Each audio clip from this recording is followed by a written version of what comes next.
And I think that's the big message coming out of this year's report. The pandemic has had a massive impact and essentially rolled back a lot of the progress that was made in the past. So, 100 years to global gender parity was already not good enough. And now 136 years globally, and as you point out, more than 200 years on some of the indicators, particularly the economic ones.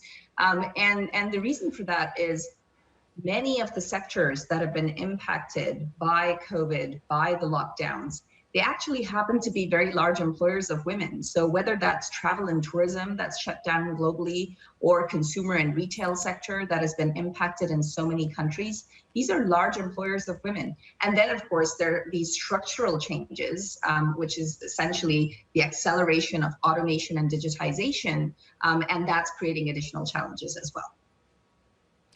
There was one bright spot, though. I mean, we talk a lot about Western Europe and Iceland and in terms of how they've moved so quickly to gender parity or on that route.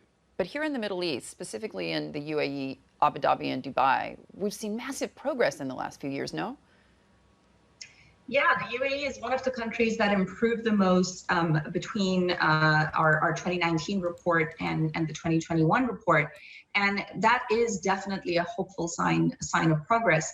And I think the fundamentals are there, right? So across a lot of the Middle East, there's been massive investment in girls' education, in women's education. Women make up the majority of those that are going to university. And what you're now starting to see is the impact of that in the labor force. And there has been a lot of effort on the economic participation and starting to be some progress on political participation. And that's what we're seeing with the UAE. Who needs to take the lead here? Is it government or perhaps elsewhere?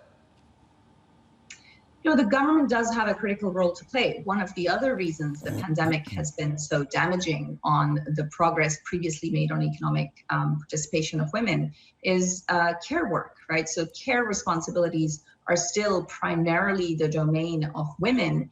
And we've seen a lot of rollback of traditional behaviors inside the home. And that has then meant a sort of a double shift for women. So governments have to provide care infrastructure and a broader care economy that also happens to be a strong generator of jobs in the future. So it would be the right kind of investment for governments to make today. But that's not to say that employers don't have a role to play. We found through the additional work that we did, particularly looking at the United States in collaboration with LinkedIn, that the hiring rates in those industries that are starting to bounce back, the hiring rates for women are lower than those of men. So combine that with higher job losses, relatively speaking, for women, and you've basically got kind of the perfect storm. And if businesses want to have the kind of creativity and innovation that will get them out of the crisis, they need diversity. And so they need to think of this as a business investment as well.